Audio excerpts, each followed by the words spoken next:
holatga e'lonni aytib o'tmoqchiman. Biz Xitoyga kelganimizda bitta qizlarni olib kelganmiz, bitta bolalar bilan kelganmiz, o'quvchilarimiz kelgan.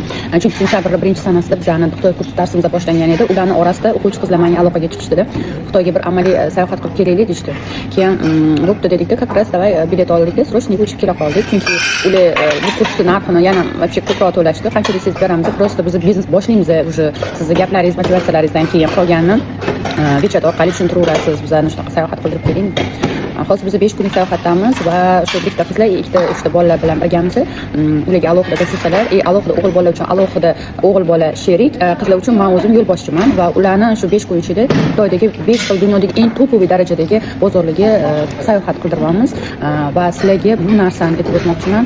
Sayohat samolyot borish kelish, обратно bilet, завтра так otel, 5 kun otel bularning ichiga kiradi va sizlarni shu Xitoydagi hamma bozorni aylanishinglar, keyin gid xizmati endi o'rgatamiz qanaqa bo'lishligini, hammasini qolganini podrobniy tushuntiramiz. $1000 bo'ladi. Lekin o'zimizga sovg'a olishimiz, yeyish-ichishinglar, ko'chada taksida yurishinglar bu bo'linadi.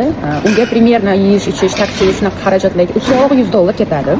Agar uydagilaringga padab olmoqchi bo'lsanglar ham $100 ortadi. Agar qo'shimchasiga men o'zimdan tovar olib ketmoqchiman desanglar, endi u qanaqa ob'yomdagi tovar olishinglarga bog'liq.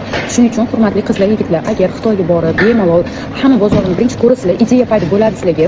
Ya'ni qaysi ishni boshlamoqchi bo'lsanglar, nima ish qilmoqchi bo'lsanglar, hammasi misol uchun kimdir suvniya qilmoqchi biznesda yoki женская одежда, детская одежда, ichki kiyimlar yoki har xil mebel, nimadir, uy dekoratsiyalar bo'ladi. Men sizlarni shunaqa bozorlarga olib boraman. Eng top va arzon darajadagi bozorlarga olib boraman va ko'rsataman sizlarni. Keyingi safar xohlasanglar o'zingiz kelib olib ketaverasizlar. Lekin bu narsa sizlarga $1000 tushadi. Ya'ni samolyot, gostiniца и shu sizga sayohat qildirganim haq. Shuning uchun kimga shunaqangi tur paket kerak bo'ladigan bo'lsa, menga aloqaga chiqasizlar. Men sizlarga chiroyli qilib keyin har bitta vaqtimizni nima deb ekonom bo'ladi. Ya'ni misol uchun men sizlarga bo'linglar xohlagan bozoringlarga demayman. Mana bu joydan mana bu joyga, mana shu kun, mana shu soatdan mana shu soatgacha mana bu bozorda bo'lamiz.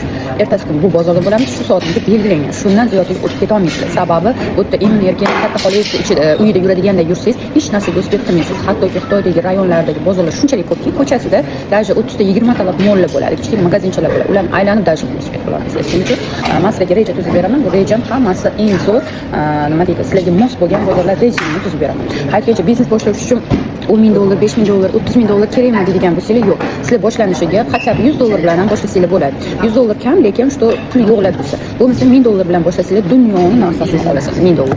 Shuning uchun hurmatli kuzatuvchilarimiz, biznes qilishga vaqt keldi. Xitoy yo'llari ochildi, viza men bo'ldi. Davay birgalikda dunyo kezamiz va biznes qilamiz. Shuning uchun aytadi, bu sayohat, bu tijorat. Shuning uchun davay sayohat ham qilamiz, tijorat ham qilamiz. Ham yosh bola bilan, ikkiga kirmagan bolam bilan sayohat hamda tijorat qilib yurgan vaqtimda siz o'tirasizmi? Yuring, oling ket.